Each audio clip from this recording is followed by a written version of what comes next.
Good evening, everybody. Welcome to the Three Village Meet the Candidates Night. I am Wendy Natalone from Suffolk Region PTA. I will be tonight's moderator, and Vicky Algieri from Suffolk Region PTA will be your timekeeper. We also have Susan Bosinius here, who is here to help out as well. Before we begin, we will start with the Pledge of Allegiance. I pledge allegiance to the flag of the United States of America and to the republic for which it stands, one nation, under God, indivisible, with liberty and justice for all.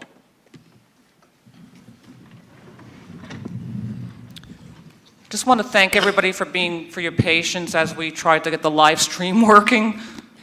So sorry for the delay. I'd like to go over the process that will take place tonight. All the questions were submitted on index cards from the community members and handed over to me. As the moderator, the specific questions and order in which they are asked is at my discretion, and I reviewed them in advance, modifying or editing similar questions to avoid redundancy. Now I'd like to introduce the candidates. Starting from your left, we have Dr. Stanley Bach, Amitava Das, Dr. Shari Liu, and Susan Rosenzweig.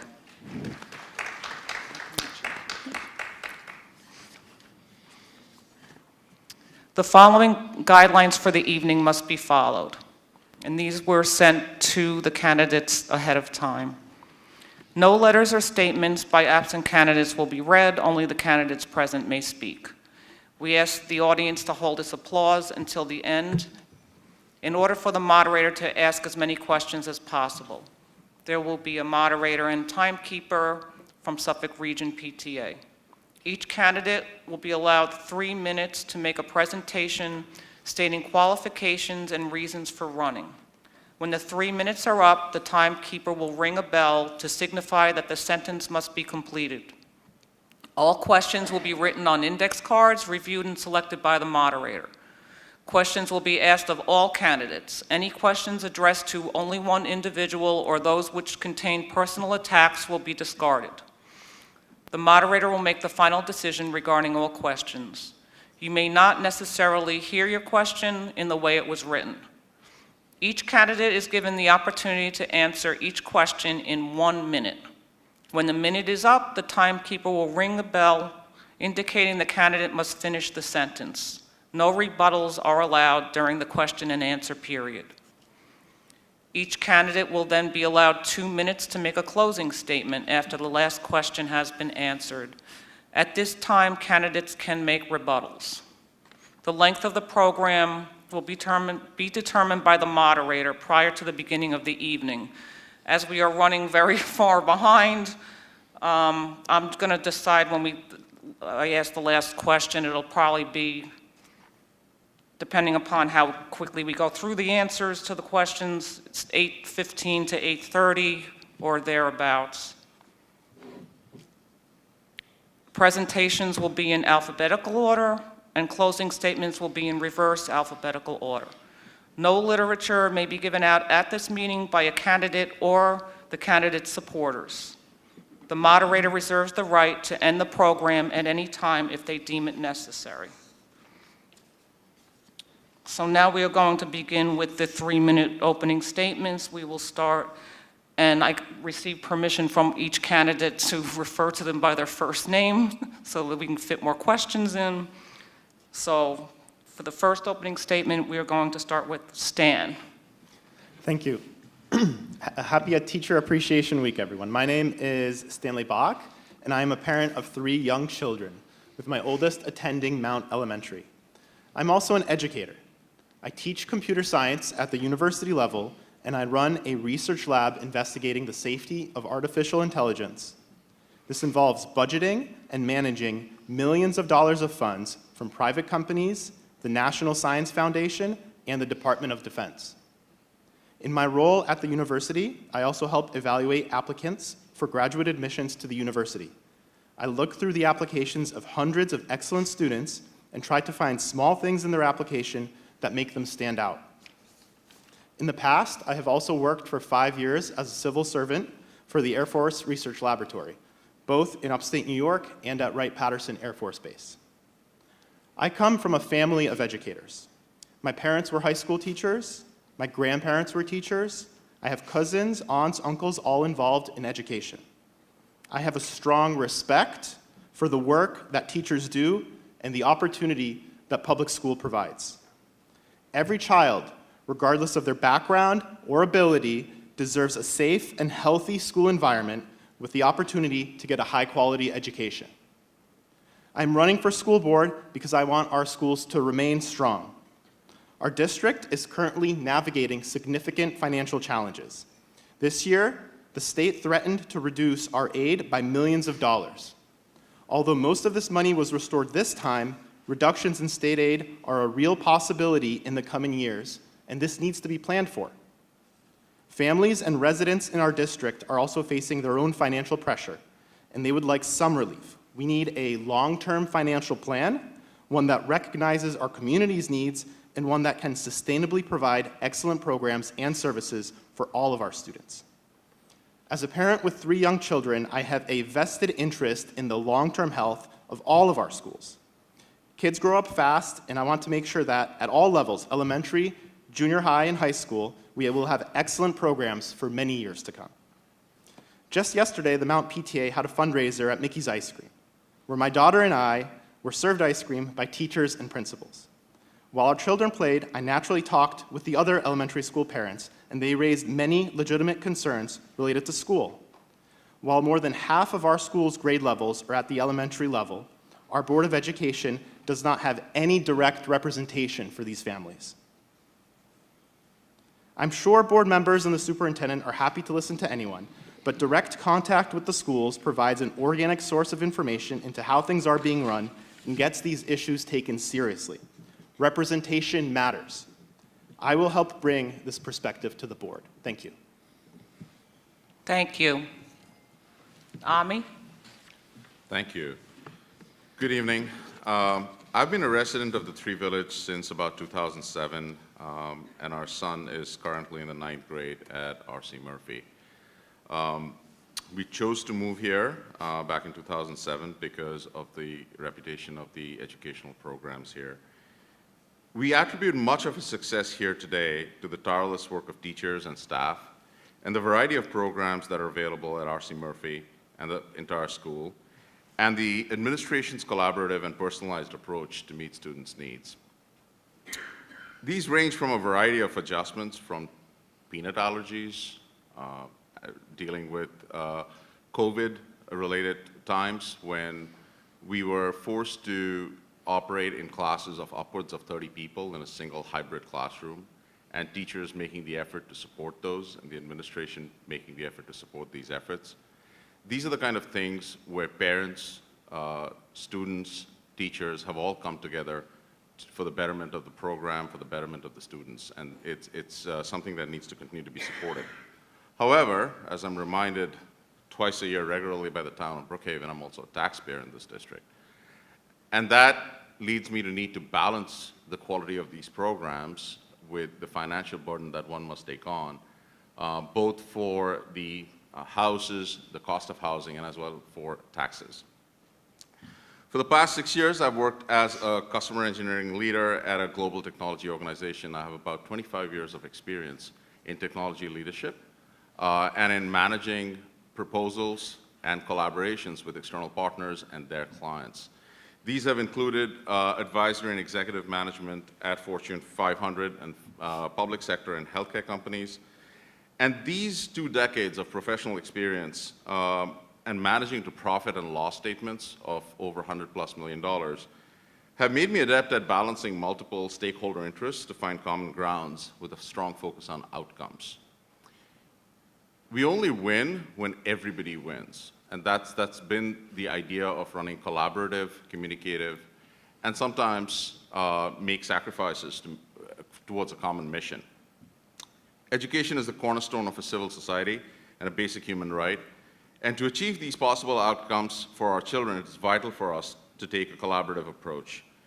And channeling my professional experience in both business and education, I intend to support our district's mission through close collaboration with parents, taxpayers, staff, and my fellow members of the board. I'm deeply passionate about education. As has been seen, I've been teaching courses on top of my regular job for about 20+ years in computer science, finance, management, and data analytics. And beyond adult age learners, I also continue to volunteer to teach computer science to kids age 6 to 9, from grade 6 to 9. Thank you. Thank you. Shari? Yes. Hi, everyone. My name is Shari Lee. I have served in the Three Village Board of Education for the past 3 years with Sue together. I hope that we have helped move the district in a direction that students, parents, and the community are happy to see. There are still room to improve, and we're working hard on that. I have 2 children in the district, a boy in Jelinas and a girl in Ward Melville. I myself hold a doctorate degree in electrical engineering from Columbia University, and I worked in the industry and national labs for 17 years. I currently work in an early-stage tech startup on microelectronics for quantum computing that I founded in 2020. I have also served on committees and boards of professional and nonprofit organizations. I am willing to dedicate my STEM experience, leadership, and management skills, social and professional networks to bring our students easy access to educational and career development opportunities. In particular, I have a strong belief that student success comes in all areas and forms. So it's important to create an environment that encourages every student to maximize his and her potential.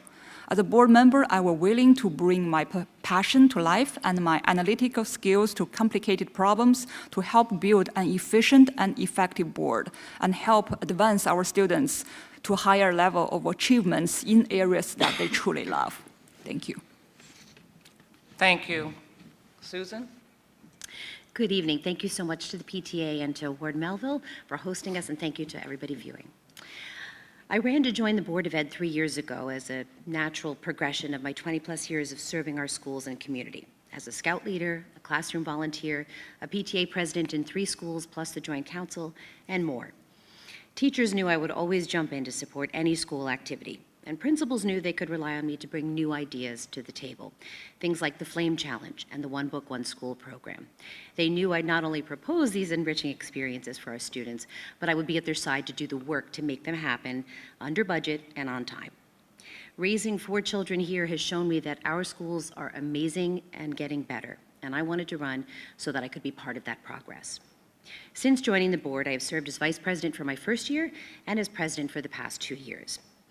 It's been humbling to come into a fuller understanding of everything that's involved in running this district, and I actively seek out every opportunity to deepen that knowledge. It's been a focus of mine to open the doors to some of that insight to our community. I respect how expensive it is to live here, and I believe showing you more of what's involved and how your tax dollars are spent and how the district is working aggressively to tighten up our finances is beneficial to all of us. I've also worked hard for the administration and board not just to show, but to listen. I created the Coffee with Kevin gathering so that you can come, ask questions directly of our superintendent, share an opinion, make a suggestion in a very relaxed setting, and actually get a face-to-face response in real time. In addition, I personally will talk to anyone, anytime. You can just ask my kids how many calls I get each day, how many people I'm out meeting with, and I'm very happy to do it because it is important that you feel heard and that your input is considered in every single decision that we make. When you vote on May 21st, you have to make the best decision for your family and your circumstances. How do you choose who you want to be your stand-in in the boardroom? I hope you consider a lot of things. Who shares your values on both education and finances? Who is fair and impartial? Who is able to work by consensus when votes go their way and when they do not? Who will provide oversight to be sure the needs of every student and every type of learner are met? I believe I have proven to be a dedicated trustee who comes prepared, has no personal agenda, is independent in my decision-making, fiscally conservative, fair, and a fervent supporter of public education. It's truly an honor to be part of helping prepare and launch our children into lives of purpose and promise, and I'd be very grateful for your vote to continue this work. Thank you. Thank you. Okay, we will start with our first question. Each candidate gets 1 minute to answer the question. We will start with Stan. What duties, committees, activities, et cetera, have you been actively involved in within the district and community? So I'm a parent in the district. So parents in the district, I mean, of course, they can come to our Board of Education, they can send them messages, they can talk to the superintendent, but we have thousands of parents in the district. So my primary way of interacting with activities in the district were from the events that were organized by the district for parents. So we had several Meet the Superintendent events, Coffee with Kevin. So I went there and I expressed what I thought were ways we could improve our district without spending a lot of money. These were things like better testing at the elementary level. So we have, like I-ready tests where in the past, you get a test back from your teacher, you can see what you got wrong and you can improve. Now you get a test, you get back a score, you don't know what you did wrong. I expressed my concern for disciplined classrooms and if teachers and if admin are supporting teachers. I was concerned about cell phones in classrooms and how teachers are essentially asked to be the cell phone police. From that, I was invited to be on the cell phone committee. So I was a parent representative on that committee, and so I made my views heard, and I hope I contributed positively in that aspect. Thank you. Ami? Thank you. So I've always loved teaching and education, so I've taken opportunities to bring technology into the classrooms. I was able to run programs, I think for third graders, where we were able to teach them about what it means to be a software engineer, what does it mean to be a developer, what skills are needed, and then take them on a virtual trip of some forests and mangroves through virtual reality technology. But for the community, I was a participant on the BAC, the Budget Advisory Committee, which ended a few weeks ago. And I was able to influence and participate in the discussions to gain opinion from the community, which further informed the board for our budget priorities. Thank you. Shari? Yes. So my family moved to the district 10 years ago, and my daughter was in second grade at the time. I started giving lectures to elementary kids on research projects I was doing with the national lab, like what we do detectors for NASA's missions. And I feel like the excitement I see from the kids really excited me. So this is where I started involved in school district. When my kids goes to Science Olympia competitions in junior high schools, I started help coaching some of the works they are doing there. And then later on, I started joining some PTA meetings, and that's when I started learning about the Board of Ed, and I started running for the board. That's how I work too. Thank you. Susan? I've been involved nonstop since I had children. Before I had kids, I was a broadcast journalist, and I was able to pause that and give this my full attention. So in addition to the PTA, before coming to the board, I was on site-based management teams. I was part of the the reopening committee back in the COVID days when we were making a determination whether or not we would reopen. I have been integrally involved in all of the committees since I joined the board. So I sit on a couple of committees, but I also attend every possible meeting. So I go to all the BAC meetings, the bond meetings, the restructuring meetings. I've tried to keep a hand in everything and stay connected to the community and see people in person so that I know how they feel about what's going on. Thank you. Okay, our next question, we're going to start with Ami. If elected, what do you anticipate your biggest contribution to the Board of Education will be? So the board is coming up on some important decisions to be made. Several contracts are coming up for renewal, and overall, I find that the school district is run fairly and very well. What I hope to provide is a level of governance, one, and two, a collaborative approach to meeting with all the stakeholders so that these decisions can be made in the best interests of the students, the parents, and the taxpayers. It's critical that all the stakeholders come together and collaborate on this in order to make sure that we have successful outcomes at the end of the day.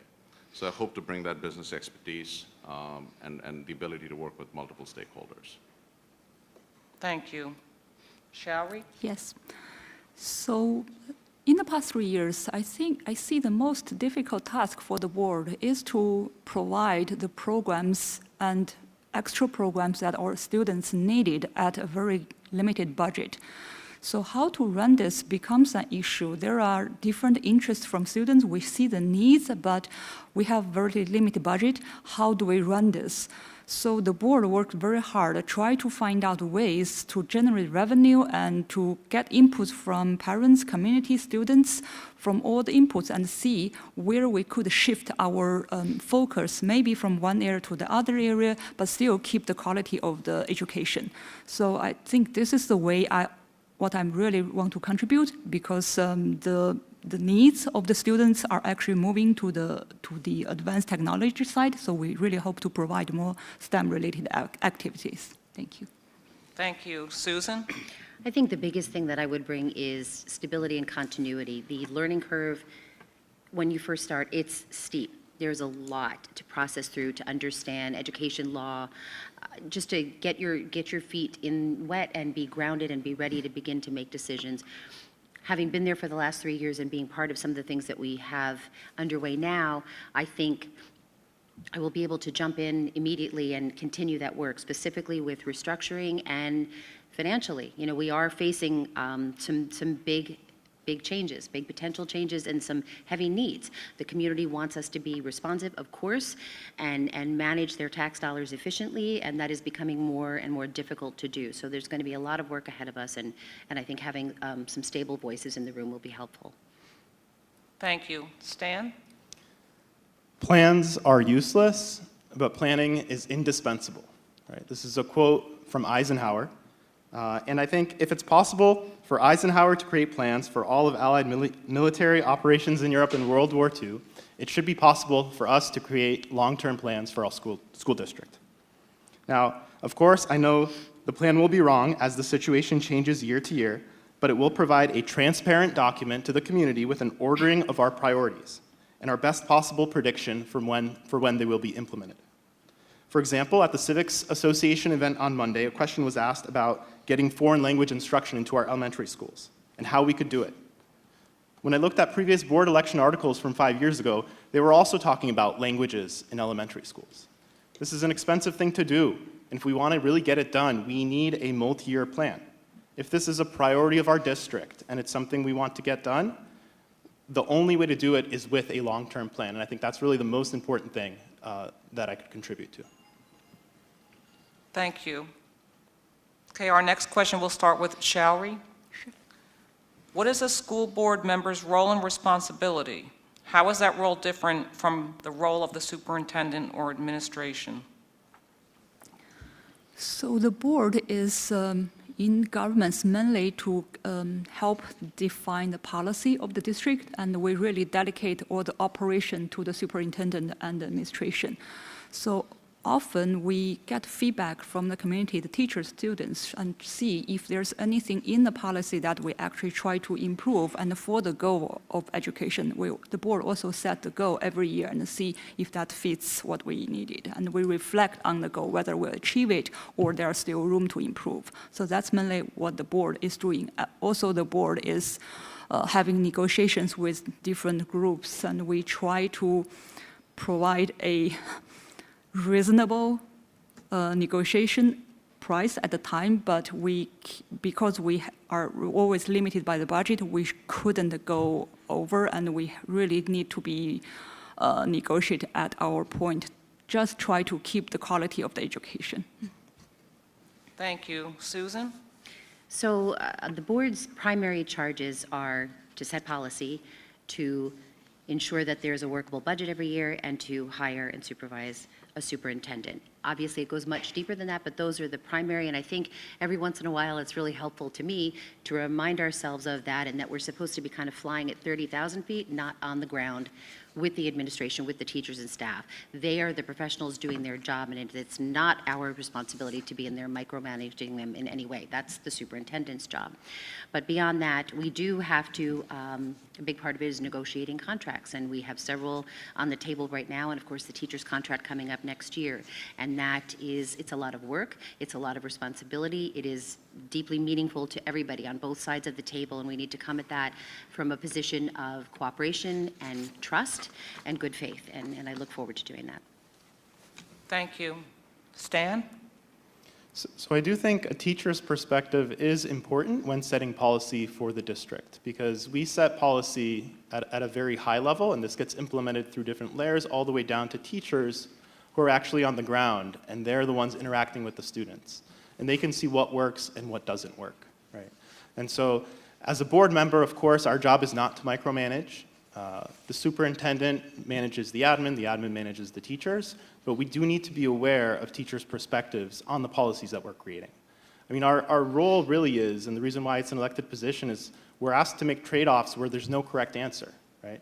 Do we, if we have an extra $2 or $3 million, do we give this money to taxpayers? Do we hire extra psychologists? Do we hire elementary school teachers? Do we have recess twice a day? Or there's a million different ways you could spend money that would improve education, and none of the answers are correct. So we're representatives of the community and the community's values, and that's how we should be deciding which policy is the correct one. Thank you. Ami? So the board, whether of a corporation or in case an educational institution is elected to represent the interests of the community, and in this case, the taxpayers, our role on the board is to hire the right individuals who will make decisions and run the organization for the best possible outcomes of delivering education. The few other ways that a board member typically helps is in providing expertise, in making a network effect, in connecting the board to other experts in the area, and to help the board make decisions that are financially responsible while continuing the mission of the organization. So those, I believe, are the board's functions, and I hope to be able to help with that with my colleagues. Thank you. Okay, our next question will begin with Susan. What programs will you prioritize protecting if the governor maintains course with reducing state aid in future years? That's a really tough question, and I think it's going to be a moving target as we progress. But the overarching answer is, I think I have to imagine myself in a child's body and going through a day, whether I'm in kindergarten or whether I'm in 12th grade. What do I need? What do I need out of this experience? Because the product is their education. So what is crucial, what is critical to me coming out of here educated and well prepared and civically responsible, and what is maybe an extra? And it's a lot of those extras that we're going to have to peel away, and that's hard because your favorite extra might not be my favorite extra. So we're going to have to work very collaboratively and be very responsive to the community in hearing what people are willing to perhaps part with, hopefully temporarily, and what is an absolute must save. But obviously at the core is proper and rigorous academics. Thank you. Stan? So I think, Suzanne, I think that's actually a great answer, right? So the core mission of our schools is to educate our students, and I think the majority of that is what happens, from the time the bell rings at the beginning of the day until the end of the day. That's the core mission. That's what I would strive to protect the most, right? Of course, school is more than just what happens between those times. I do, recognize that we do have, we have clubs, we have sports, we have music. Those are all extremely important. And so what I would say is if we do planning correctly, we can have a contingency plan in place if the budget comes in less than we expect. If we build up our reserves, we can protect some of the things that we value the most. But we need to do this not just 1 year out, right? We need to do this in a deliberate fashion. Thank you. Ami? Yeah, so the core functionality of the school is to educate our students, and the core of that, I would consider would be the academic programs. So in my opinion, whatever services and auxiliary services are necessary to support that mission would be the key. There are several legal mandates, and there is also state set standards for education, so those have to be met. Outside of that, for the rest of the activities, rather than think of eliminating activities because the budgets may not be available, I think it would be useful for us to, at that time, look at finer cuts rather than think of it in broad swaths and eliminating entire activities. We should be looking for the devil that hides in the details and be able to consolidate programs perhaps. It might need to have some programs have higher fan-in rates, but we should be able to decide through community input, if necessary, what programs are necessary. Thank you. Thank you. And Showry? Yes. So the state only requires a very minimal amount of, I would say, standard for the education. Our district actually do a lot more, and the extra programs and clubs are what students love most, because this is what actually bring out their biggest potential. So with the budget, we are kind of lowering some of the support we used to do for some of the programs and that we support tremendously in the past, but I do see a way to compensate for that. We have a very supportive community, parents, community, non-profit organization. I myself involved in a few non-profit organization board. We're actually fundraising for some of the activities. I think this is a very good resource we can actually use to keep supporting some of the programs, this including sports, arts, science, STEM, all of the activity. I do think with a tight budget, we can explore these outside resources. Also, the district's trying to get grants from state and federal, and so I think that's also a helpful resources for our budget. Thank you. Okay, our next question, we will start with Stan. If you are elected, will you vote yes to later secondary school start times for 2025, 2026? So our district parents have been organizing for many years. I think the initial effort was 15 years ago, before we actually moved to these start times. Parents explained that kids need sleep. It's about their health.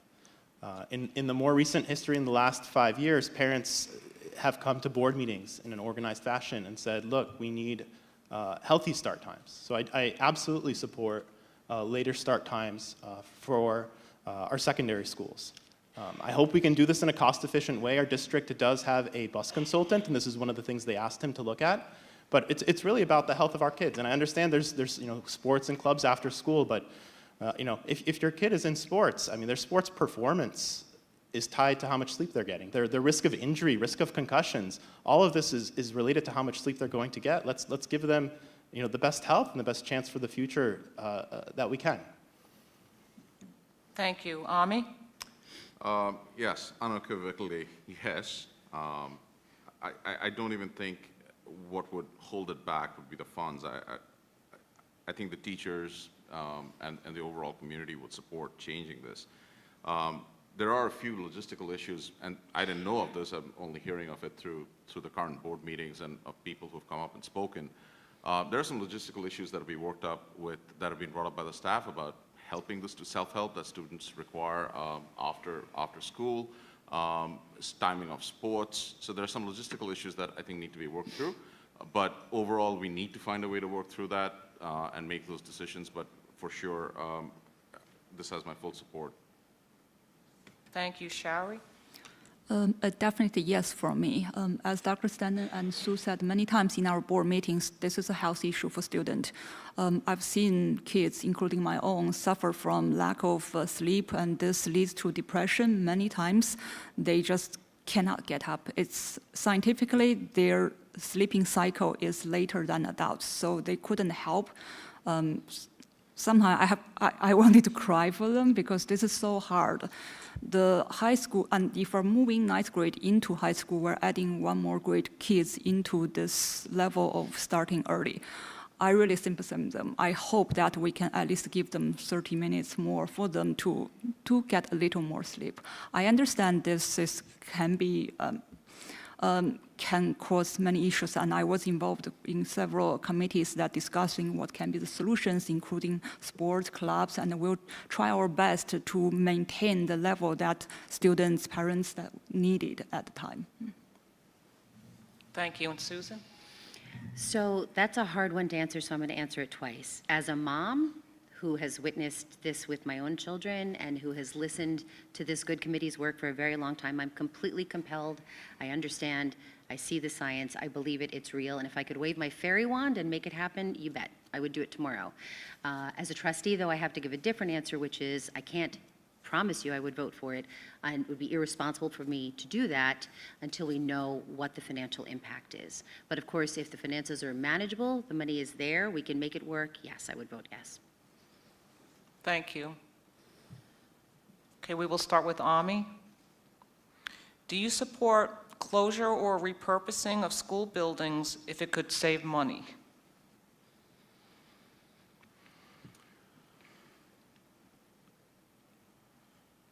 If closing of schools would save a material amount of money, then yes, I think the board would consider closing the buildings. And I think Dr. Scanlon has brought this up multiple times.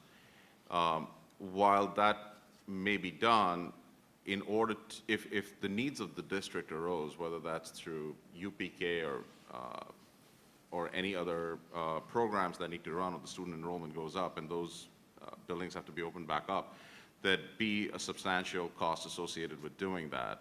So while it is possible to close a building, I think we have to look at the things that are coming down the pike and make decisions based on that, not just on a one-time charge of what we might be able to save in one single year. Thank you. Shall So yesterday's board meeting, there was a discussion about a potential use of 5 classrooms in Nassau-Keck by BOCES. The decision was a no, because the price provided by BOCES are so low that it doesn't save us much. So if this goes on, we probably will just say closing a school building doesn't save us much and will only cause issues from later on if we have more students and if later on we have pre-K programs. So far, just looking by what has been happening now, I don't see the benefit of closing a school building at this point. There was also discussion closing the administration building. In my view, that might be a better solution than closing a school, but still, the administration building holds the Three Village Academy. So there's always a balancing point. I would say if it doesn't save much, then it's probably not a good idea.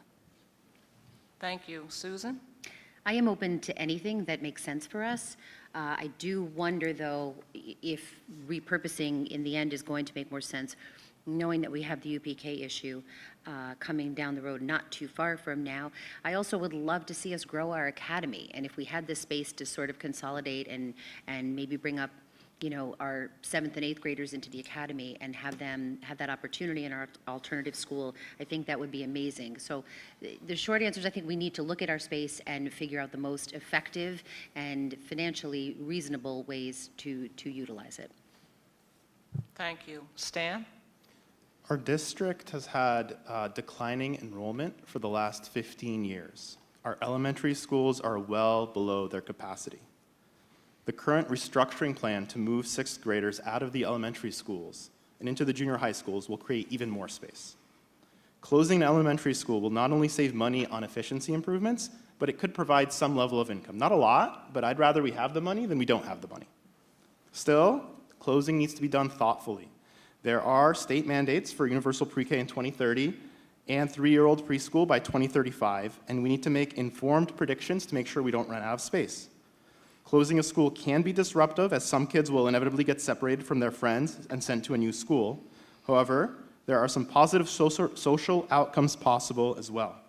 In our district, we have 5 elementary schools feeding into 2 junior high schools. So one of these elementary schools, every year we split up groups of friends when the students move up to go to different junior high schools.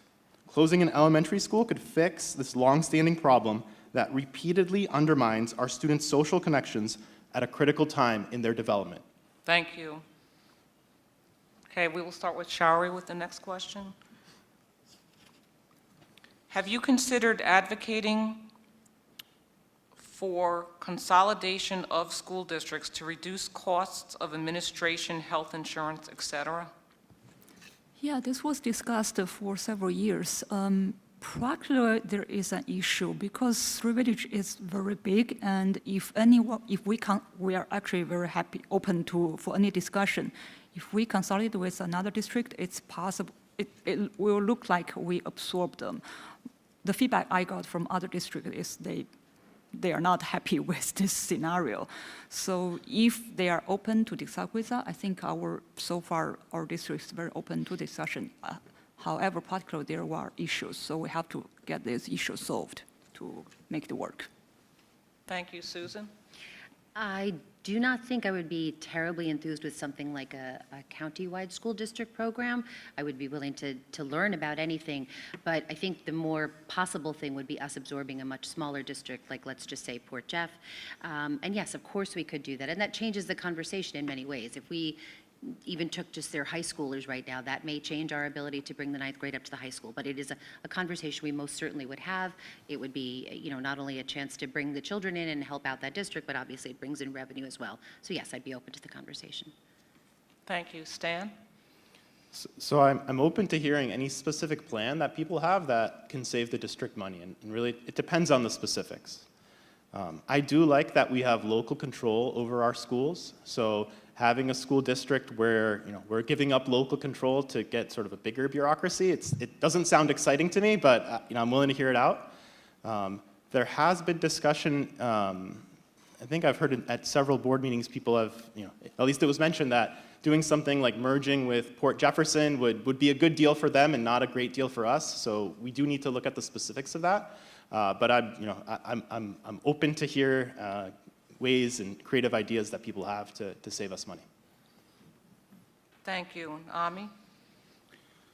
Look, if it's financially viable, I think we absolutely should consider it. It's something that the board should consider and look at and investigate. I actually have to admit I don't know enough about the benefits that would arrive to go through such a move. So I'll have to admit that I don't know it and look into it and gather input.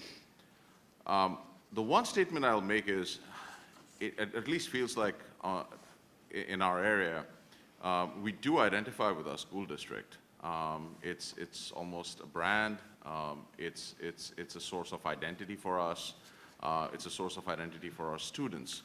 I don't know to what extent the community would support that. So this is not my opinion to make. I think it's something that the community needs to weigh in on, and I'd rather find out from them what they want to do. Thank you. Okay, we'll start with Susan with the next question. What are your views on the current national debate over banning or restricting books in the school libraries? No, no, no, no, and no. That's my view. There is literature, knowledge is a really precious thing, and we have teachers here to guide our children, to help them toward appropriate books for their reading level, for their interests. Our libraries are safe spaces of learning. Banning books is a just big no in my world. Thank you. Stan? I'm also not a fan of banning books. I think if you think of where kids are getting inappropriate and toxic content, it's the internet, right? It's their phones. That's the place we should focus our efforts, is getting phones under control, especially in school, right? Like, we have lots of parents, we have different families, everybody has the right to raise their kids the way they want to, that's fine. But at school, we do have some measure of what's the school culture, what are our priorities. If it's really education, let's create a distraction-free environment for our kids. So I wouldn't say let's ban books, and I would say instead let's focus on getting phones under control. Thank you. Ami? I agree with Dr. Bach here. I think most of what the students would pick up, and if we banned books, would be from the internet, and they'd have pretty easy and unfiltered access to that. And on the subject of banning books, we hire very competent people to educate our children. They make decisions on the curriculum in coordination with administration, with state mandates, and I think they should be allowed to pick what the educational content is in the classrooms. they should be able to guide our students to the knowledge they wish to discover together. And I don't think the board should be in the business of dictating what books they should or shouldn't be using in the classroom. Thank you. Shall we? No, for me. So if the concern is some of the contents of the book is not preferred by some parents, students, we do have our teachers taking very careful consideration about what books are required to read for the curriculum, and we have very strict rules on that. Whenever there is a concern about certain books, parents or whatever group can point this out, and we do have a committee to review and see if that's the case. So I think our program can address this concern. Otherwise, I'm open to any discussion with this. Thank you. Okay, we'll start with Stan with the next question. What unique perspective, skills, and expertise do you have to enable you to help guide the district through challenging times? I represent different groups within our community. I am a parent. I am an elementary school parent. That is a unique view in this school board, right? You can ask teachers how the kids are doing, how is it educating kids, you know, before COVID and after COVID, and it's very different, right? So I am also an educator, so I teach computer science at the university level. I see, you know, I know the challenges that you know, teachers experience in terms of they want to teach the kids material, right? They don't want to be managing behaviors. They don't want to be competing when kids are using their phones or on TikTok or something. It's like it's impossible to compete with that. I'm also a community member, right? So I do pay taxes here too, and I'm very cognizant that the community members have not really had independent representation on the board in a long time. And I am running as an independent candidate.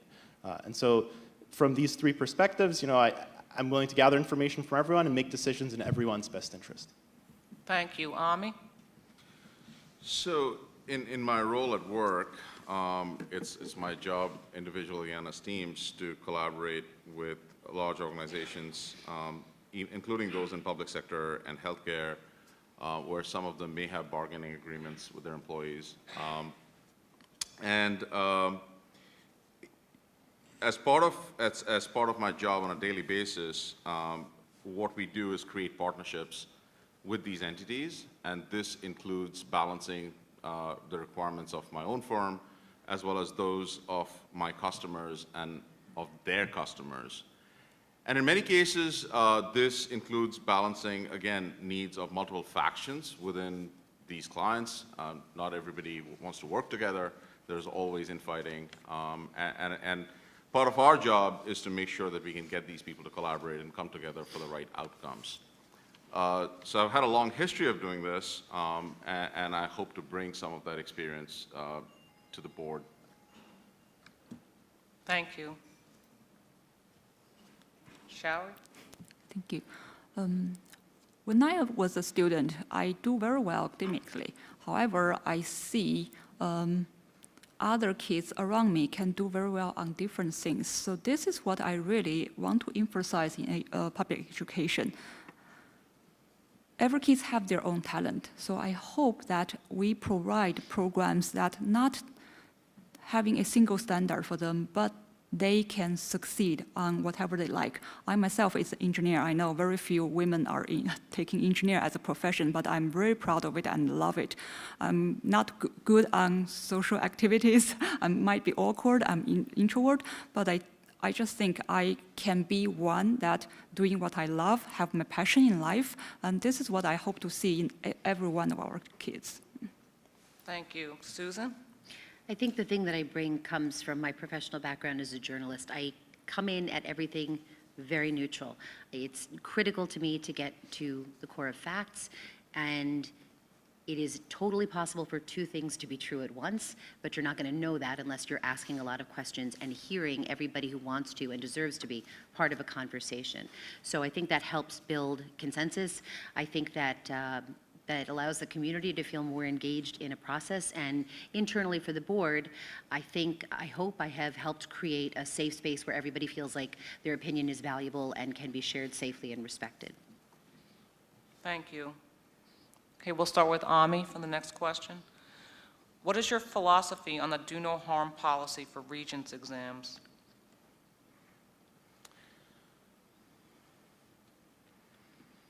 I do think that a student ought to be assessed at regular intervals, and those assessments should be part of their performance as at the end of the year.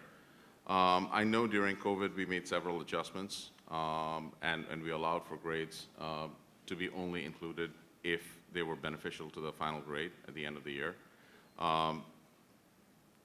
At the end of the day, I think the teachers can make that decision as to how they want to balance the assessments to deliver the final grade. This is another area where I don't think we should necessarily, as a board, turn around and determine, you must use X percentage or you must use Y percentage. It'll depend on the educational needs of that classroom and what the teacher wants to drive through the class. Thank you. Showery?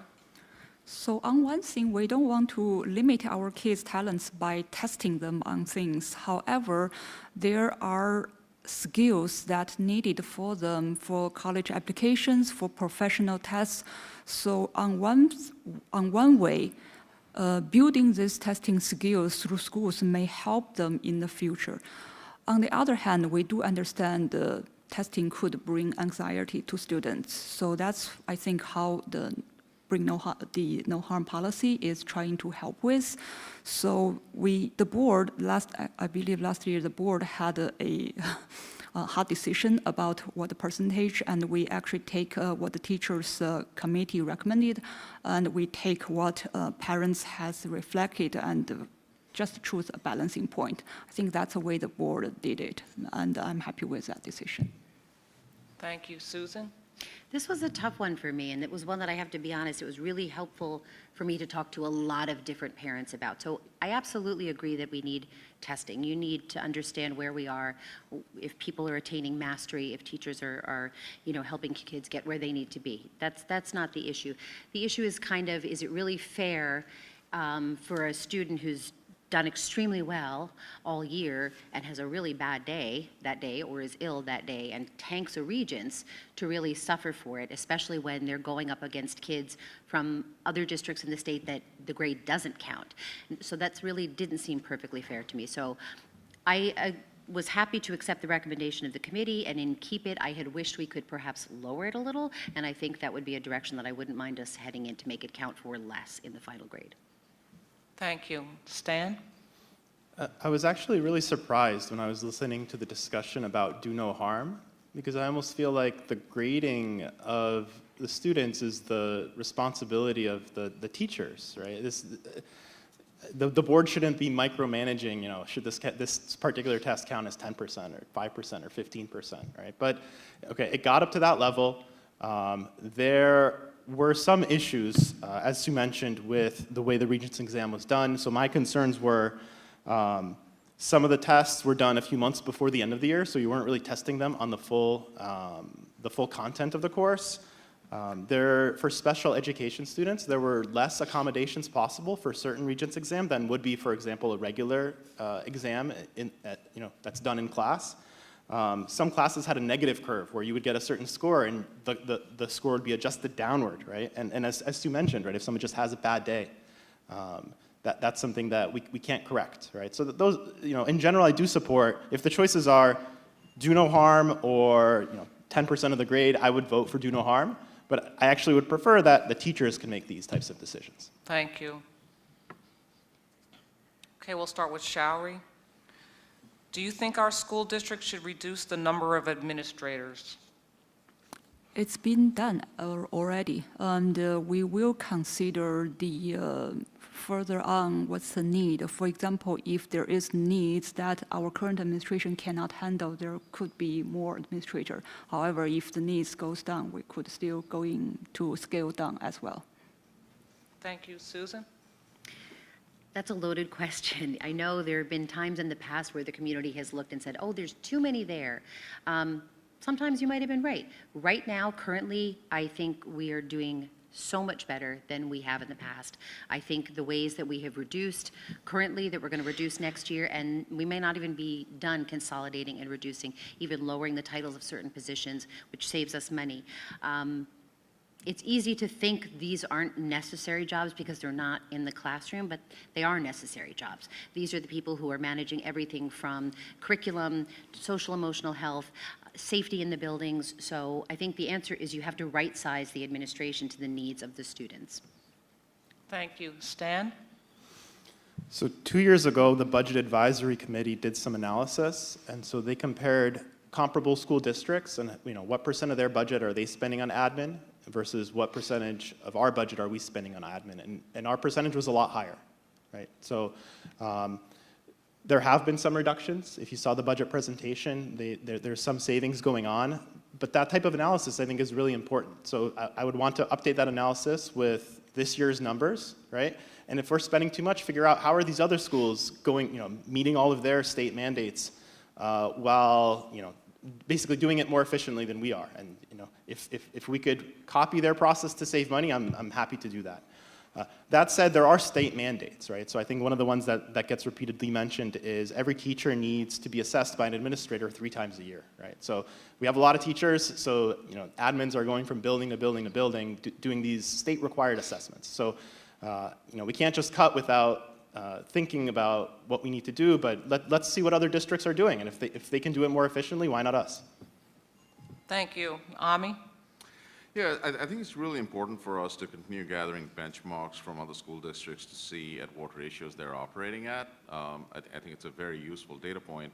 But as others have mentioned, there are also requirements, whether there are state-level mandates for ratios, whether it's support staff that are needed to support teacher training, for example, in the adoption of new technology, whether it's assessments of the teachers themselves. There are a lot of business functions that occur in a school that are perhaps hidden from daily view of us in the community. I'm glad the board and the BAC, takes measures to be as transparent about that as we can and bring that information to the community. Could there be opportunities? I'm sure if we look, there might be, but this is something that has to be looked at by the administration on an ongoing basis and evaluate where there might be room for improvement. But I know the school's already been doing that. Thank you. Okay, we'll start with Susan with the next question. What is, in your opinion, the biggest challenge our school district is facing, and how would you resolve it? The only biggest? Wow, that's tough. I think the social emotional needs of our children have just become so great. It's not just COVID, it was happening before COVID, and it's even worse now. And it's not just our older students. Things you were seeing manifest in teenagers, now you're seeing happen in our elementary schools. It's devastating. So, we are charged with their care, and that is part of their care, and we do a great job now. I would love to see us be able to expand the number of counselors in schools, number of school psychologists. I think the parent universities are amazing and very underattended, but I think there's a lot of opportunity there for the district to work with families, to assess needs, to find out what we can be doing better, how we can help support them, and help our kids. Some of them are really, really struggling, and we need to be there for them. Thank you. Stan? The biggest challenge is figuring out how to make the finances work and how to do that in the long term, right? The state imposes a limit on how much we can raise taxes without going over the tax cap, which requires a larger percent of voters to approve the budget. They tried to go above the tax cap several years ago, and it was denied by the voters, right? So basically, it's around 2%, 2.5% roughly that we can increase the budget each year if we decide to tax the community at the maximum rate, right? And maybe we don't want to do that. At the same time, our spending year to year, the vast majority of it is out of our control. It's in the contracts that we have with the bargaining units. And the salary increases are more than 2%, right? So if you have 2 exponential curves and one's growing faster than the other, they're going to intersect. So we're at the point now where we have this continuous pressure of we're running out of money. What do we do? We're running out of money. What do we do? And so we do need to project this out more than 1 year in advance. We need long-term planning, and that's something I hope to bring to the district. Thank you. Ami? I think there are two things that I'd like to look at. One is, there's an increasing amount of performance pressure on our students. It's a highly competitive environment. The current economic conditions are not making it easier for them to find jobs and get, take the next steps. So this pressure is, I think, causing an increased incidence of mental health issues within the student community, and I think the school will need to provide support services to support these students. That's, I think, an area that needs to be looked at. The other is, as has been mentioned, the budget itself. There are certain contracts that are coming up for renewal, and it's not just the contracts and the expenses in the contracts, but expenses of everything, whether it's fuel, utilities, and the expenses that these employees would face themselves in their daily lives. So it's not enough to simply say, let's eliminate 60 positions, or let's just not give people raises. That's not sufficient. So a balanced view would have to be taken while maintaining the budget, the load on our budgets. Thank you. Shari? To me, the biggest is always the budget, because we have been under the pressure of budget for the past few years. Especially in the past 2 years, the inflation is so high, and where budget is still at 2% level, it generates a lot of issues. So in my view, there has to be solutions, and in the past 2 years, we have been trying to find ways to, let's say, in my view, the most natural way is teachers' retirement, and we do have quite a number of teachers actually was hired 30 years ago, and they're at this retirement age. I myself very sad seeing very good teachers leaving, choose to retire because our kids benefit from their excellent teaching. But I think this is a natural way to do it and help with our budget. Thank you. Okay, we will start with Stan. What would you have liked to see in this year's budget that was not accomplished? Honestly, I would have liked to see some acknowledgement that taxpayers exist within our district. Right? Our enrollment's been going down for a long time, and our taxes keep going up. It's not a lot to ask that when there is money, let's say we find some way to improve efficiency, right? We have $3 million available. What do we spend this money on? I don't think it's a lot to say that there is some slice of that should go to taxpayers. Let's, for example, go a little bit below the tax cap.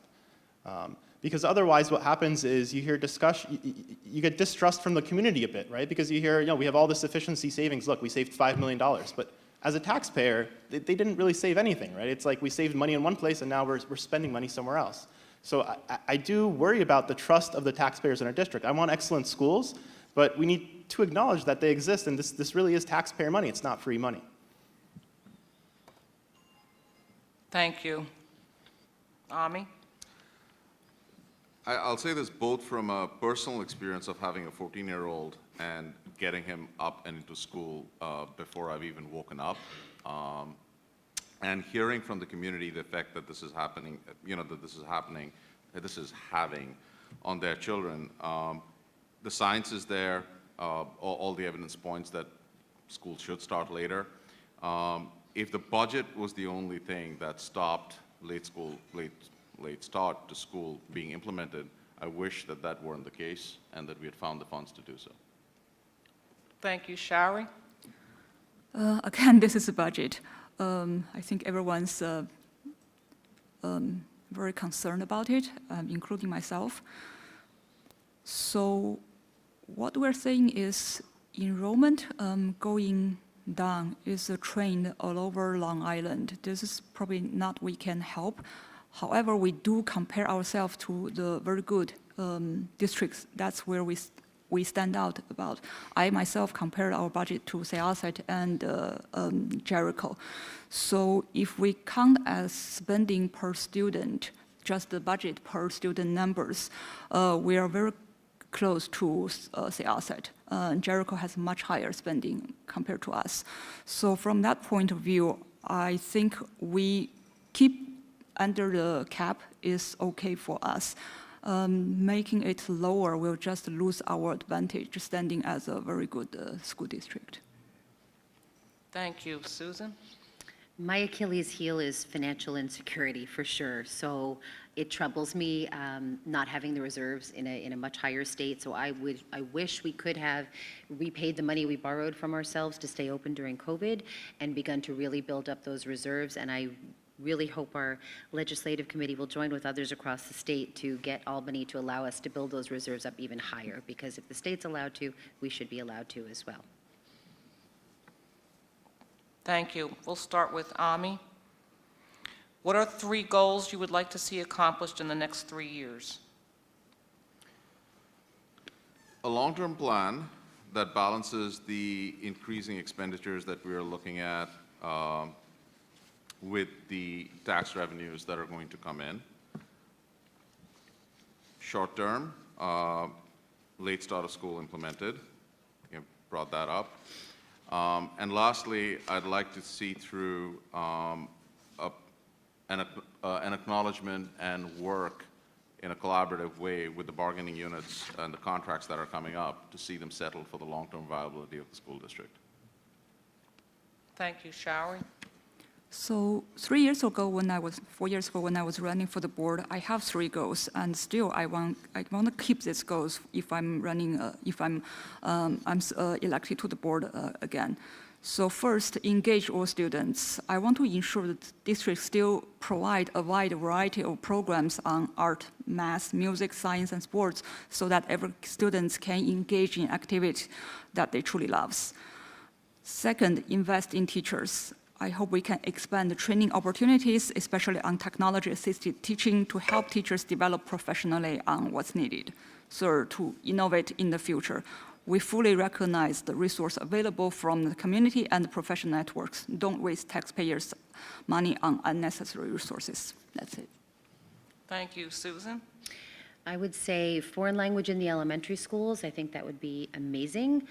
As I mentioned earlier, I would love to see us expand our academy to the younger grades, perhaps 1 year at a time as we roll back. And I would love to see us bring in our own technical vocational training program. I think it's naive to think all children should go to college, but all children should leave our doors prepared for meaningful and purposeful work. And I would love to see us house that here and be able to take in tuition students from other districts. That would be fantastic. Thank you. Stan?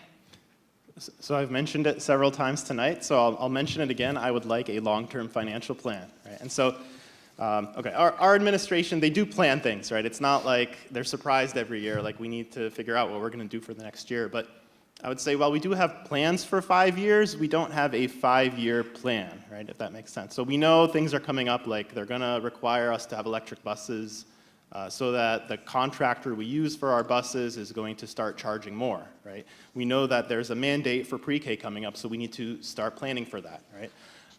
But we don't make revenue projections. This is how much money we're bringing in. This is how many teachers we have. How much attrition do we need each year to make sure that there's money available for things we need? Things like elementary school language, right? If that's really something we do, we need that in a long-term plan. The 2 other things, this one doesn't cost any money. Teacher feedback on policies. Things like we ran a survey at the high school before. I want to expand this to the other schools to figure out how well our policies are doing. And then something for the taxpayers.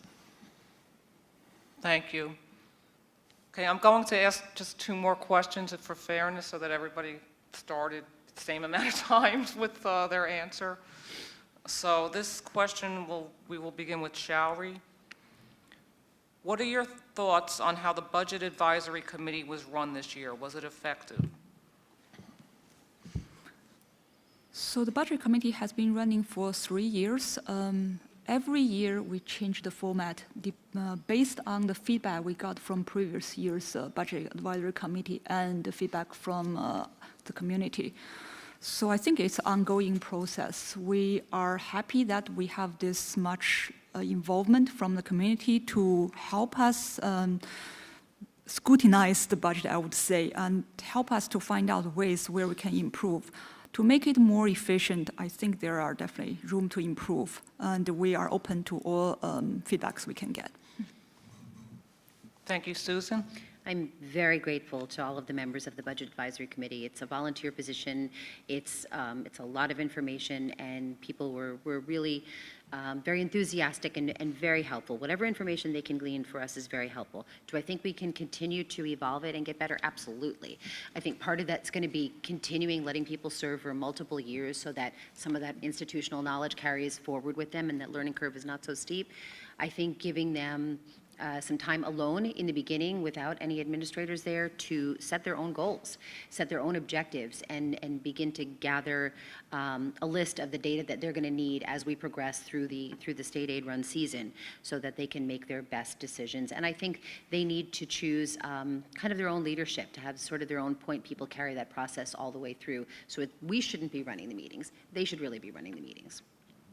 Thank you. Stan? So our community has a lot of financial expertise. So I think one of the goals of the Budget Advisory Committee was to really tap this expertise to be able to come up with a plan for our school district that makes sense. That said, for I think most of the last 3 years, what ends up happening on the Budget Advisory Committee is you get presentations from admin that discuss the programs that exist within our district and describe how great they are for students. And they don't include any financials, right? The financials for each year usually comes very late in the process. The Budget Advisory Committee always asks as a recommendation, please give us the numbers earlier so we can do the analysis. So how can we improve this? I would say let's focus on how have the budgets worked over the last several years. We have had declining enrollment. How have we been able to pay for everything? And then let's also look at the future out. If we want to do things like elementary language, how much is that going to cost, and how much other spending do we have, and how are we going to be able to pay for everything that we need in the long term? Thank you. Ami? Yeah, so at a moment of self-reflection at the end of the Budget Committee, Advisory Committee, we actually collected how we could do things better, and we represented that back to the board. And I think within there were recommendations such as perhaps identifying at the beginning of the term certain charges, so perhaps to look at the long-term goals of the district that the district wants to achieve and to possibly prioritize them to be able to get the input from the community on how to prioritize them. That would be one way. The other thing we also recommended is that if the departments were going to present to us, that perhaps they should present to us with some asks, right? Like, for example, we want to grow X program, which will need Y dollars. So let's get that information out on the table so that the Budget Advisory Committee can provide input. We are an advisory committee, we're not a decision-making body, but this would be a way for us to funnel community input to the board. So I do think we could have done a few things differently, but as a whole, the community came together to provide that input to the board. Thank you. All right, this will be our final question. It's 8:46. We'll start with Susan.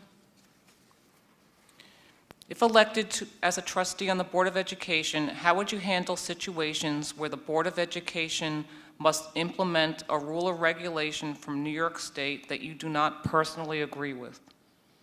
It doesn't matter if I don't agree with it. Unfortunately, that's part of the charge. That's part of the oath that you take. So I would work with everybody collaboratively to find the best possible way to implement this, find the funding for it, work by consensus, and I would accept the decision.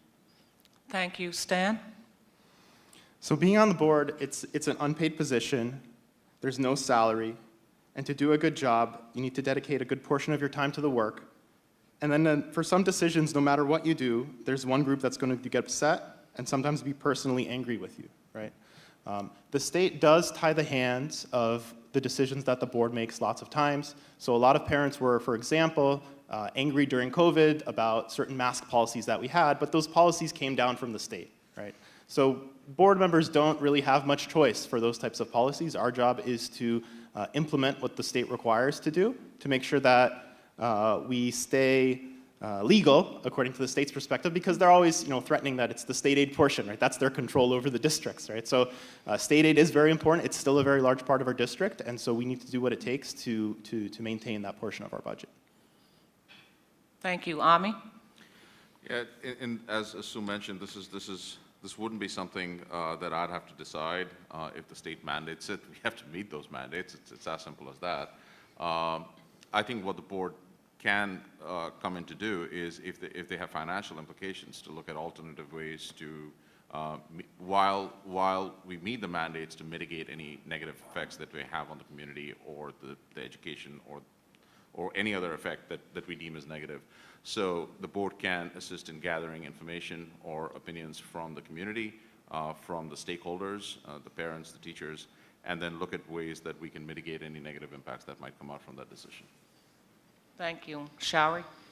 If the state mandate is already in place, we can only follow. However, there is a period of time, actually, the legislators are discussing about these policies. That's a time, actually, we can really work it out.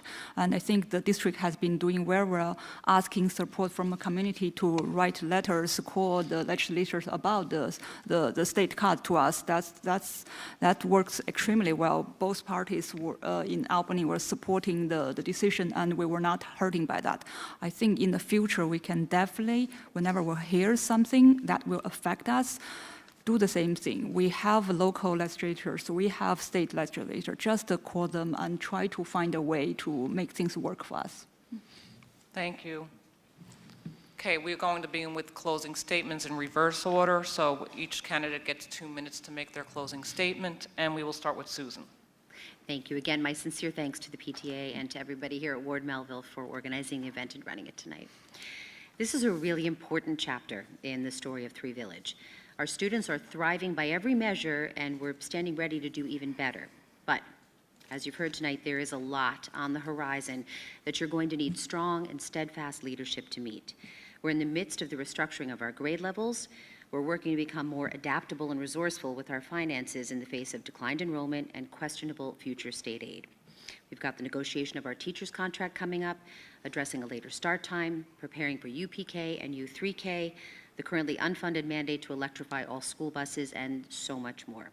I am ready and I'm prepared to face these challenges with you and help take Three Village to the next level. I'd be honored for your vote.